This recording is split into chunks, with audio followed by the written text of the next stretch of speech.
Hey guys, welcome back to Bryan's Mysteries and Adventures on Trail, and today's video is going to be the second video in the series where I'm going to be reading viewer submitted stories.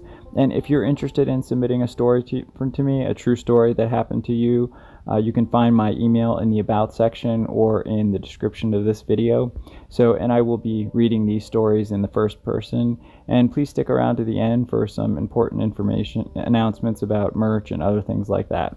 Also, in these stories, I won't be using the people's real name unless they told me I could use their real name. So if you happen to recognize the story or know these people, that's the reason behind that. So in any event, our first story is going to take us up to the wilds of Alaska. And this story happened back in the November of 1990. Apparently this took place right after Thanksgiving. Alaska, a beautiful place, the final frontier, as most people say these days. And even when I finally convinced my wife that we could move there, that we could pull it off, that is, well, I realized very shortly that it really is a whole different world up there. So this story happened back when I was in my mid-30s, and my wife and I finally bit the bullet and we moved up there. We built this beautiful cabin and things were going great. I mean, it's a beautiful world up there. It's a different world. You get up there and things just move slower and you just appreciate nature and beauty more. At least we did.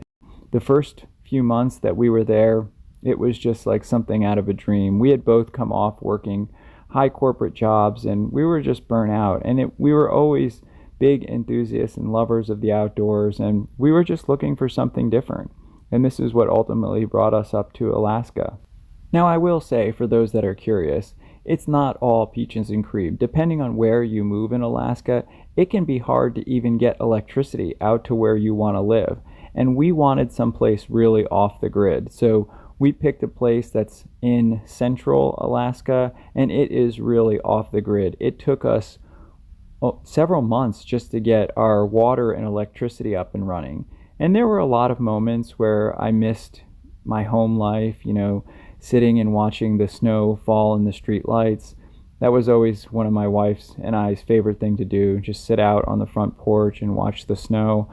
Not that we couldn't do that here, but sometimes when we started to struggle with things like the electricity and the water, which we ultimately got from an underground stream, we just remembered back to, taking long walks in our neighborhood in the snow. And now we were building bonfires out in the snow in our front yard, and that was just as great.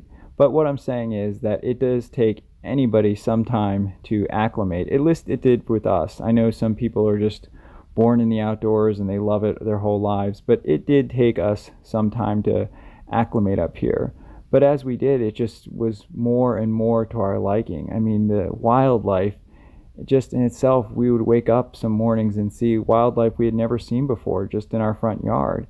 The sunset and the skies up there are beautiful because Alaska doesn't have the same time as the lower 48, as we say. The days are much shorter at some points in the year, and we just really fell in love with all the different seasons and the beauty and our surroundings. So things were going well. And we both had always loved horses, my wife more so than I, but I started getting into them more once we moved up to Alaska. And so we both had some horses, and we both got much more into riding once we were up there. And this one fall day, this was now in Alaska in November, we're already getting good amounts of snow depending on the year and all that, and I just wanted to go out for a ride. The weather was nice, it was just calling to me. So I got my horse all saddled up and just got ready, and I told my wife I was just going out for a ride, probably be back in a couple of hours. I was just going to go up towards past another ranch that I knew and just check on some forest lines and some other things and give the horse some exercise. And I got her ready and I was off. And things were going great. We stopped by this little stream and the horse got some water. I got off and just walked around a little bit and just checked out my surroundings. I mean, the beauty up there, like I've said, really just can encapsulate you and just put you into this trance. You just look around and you notice all these things that you kind of took for granted before. At least I had, and I really came to have a deeper love of nature. I had let the horse get some water, got back up, and we were riding around, and it was a nice ride. The weather started getting colder, and I had noticed that it dipped a lot cooler than I had anticipated, although I had brought a separate jacket just in case. But we were riding along, and all of a sudden something spooked the horse. Now, I still to this day don't know what it was, but she was spooked more than I've ever seen her spooked before. I mean, she ran off, and the next thing I knew, I was on my back looking up at a bunch of trees, and it was snowing, and my head hurt worse than it ever hurt in my entire life. Now, at this moment, it took me a few minutes to actually figure out what was going on. So I sat up, and not only was I freezing, but my horse wasn't anywhere around, and I looked around, and I had no idea where I was. And I felt my head, and I started to put two and two together that what must have happened was I was trying to think back to what had happened, but all I could remember was the horse getting spooked and then me waking up here. But what I thought must have happened, and what I still think happened to this day, was I got clotheslined off the horse by a low-hanging branch. The horse must have ran into the woods, and I ended up here. So I got up, and I'm trudging through some pretty heavy snow. I mean, it was a good 4 or 5 inches of fresh snow, and I have no idea how long I was even lying there for. But I knew that I was in serious trouble because, all my extra gear was on the horse for the most part. I did have my jacket and a small rucksack that I had on my back, thankfully. I still can't imagine what had spooked that horse. That's the only thing I kept thinking about. I guess it was just tattooed in my head. Mainly because this is Alaska and our horses are pretty accustomed to things, so I was worried it was something that might still be in the area and possibly could harm me. Wolves, or I was thinking it could possibly be, I thought maybe a bear, but it was maybe too late in the season for bear to be not in hibernation.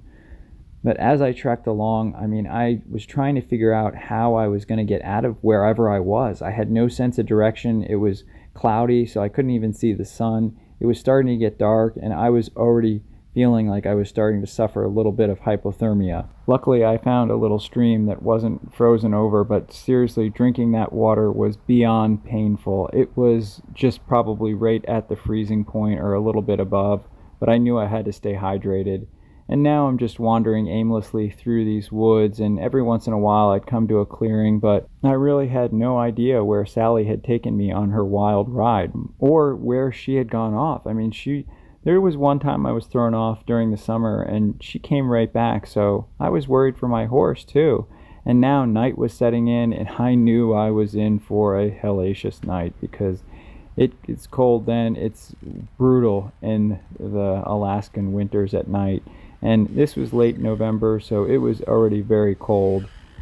I just pushed myself up against this tree, and I found a little bit of breakage from the wind, but it was a miserable night. I mean, I heard the wolves, of course, howling all night, and a lot of people don't realize just how dangerous wolves are. I mean, I was more scared of them than a bear wandering into where I was, because wolves are very opportunistic hunters, and they are just nasty, nasty creatures up here. I mean, I know they're all part of nature, but I was scared to death of them that night.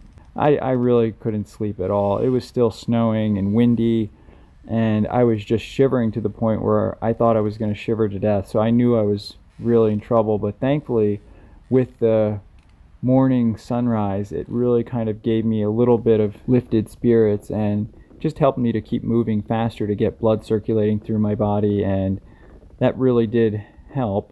And I found a little bit of a clearing in this mountain ridge that looked familiar, and I thought, wait a minute, I think that's the mountain that's right behind my house. And then I saw this elk that I see all the time in my neighborhood, which kind of sounds funny probably to you in the lower 48, but I figured that, hey, must be pretty close by. And then I saw 2 ice fishermen come up out of the woods, and they had been fishing all night, and they had, of course, had a bunch of stuff with them, and they asked me if I was okay, and I said, now I am. They had a sled with them, and they were actually going to carry me back on the sled, But what we did was they just kind of checked me out. Thankfully, one of them happened to be a retired, or he used to be a paramedic in the lower 48, and it was another 4 hours to get back to where I lived. And I still to this day don't know exactly what happened, but when I got back, of course, my wife was out looking and she had notified the local sheriff, which, by the way, it was over an hour away from where we lived. So they got there roughly an hour later, and my wife told me that Sally had come back sometime that night, and that's when she knew that there was something seriously wrong, and that's when she had called the authorities. I did end up having frostbite on a few of my toes and one of my fingers, but all in all, it could have been a lot worse. And thankfully, the story all worked out in the end, and I still love Alaska. And aside that one major mishap, we've had some other slips here and there, but for the most part, we love our time in Alaska. We still take long walks in the snow, and it's just a beautiful place to live. Even if you can never move here, I highly recommend everybody come up and visit Alaska at least once in their lives.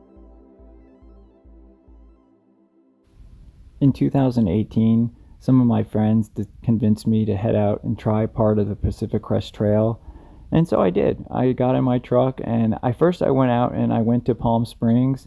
Now, I am not from California, so all of this was new to me, and I just loved it. I loved driving through the desert.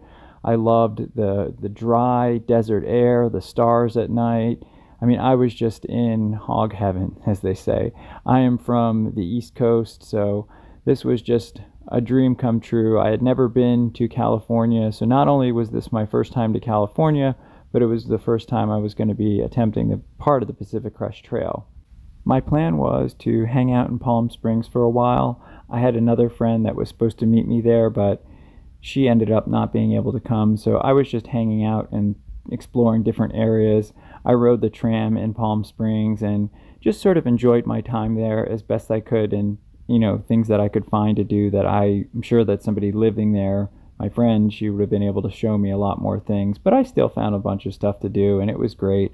I had the time of my life. Now, I was going to be picking up the Pacific Crest Trail on Mount San Jacinto, which is known for being one of the harder parts of the Pacific Crest Trail, but I like to challenge myself, and I'm also known to be an idiot, so you can go ahead and call me that right now.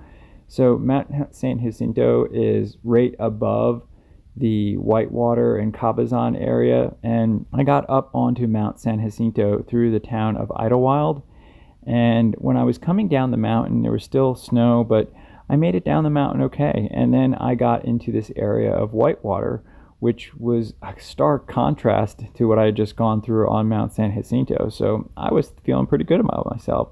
But then I saw this poster of this missing kid, David O'Sullivan, who Bryan actually did a video on, and that kind of spooked me because I remember at that point I was feeling really confident, and then I was like, oh geez, somebody went missing right in this area. But in any event, I pitched my tent that night right along this Whitewater area, and it was a beautiful night. I took some pictures of the desert and the night sky and just went to bed. Got up that next morning, it was roughly 6 a.m., packed up my gear, and I headed out for the trail. Now, I was heading in the northbound direction, so I was heading towards Cabazon at this point. For those of you that are familiar with the area, you pass a bunch of these windmill turbine things, and there's a train that runs along there. But then as I got more further out on the trail, those things all started to disappear. And then I came up to the area where the trail seemed to deviate in two sections, but I followed the part that looked more worn. So there was one trail that looked like it sort of wasn't really used that much. Maybe it was just people who had gone the wrong direction. So I went off to the left. Well, that was a big mistake.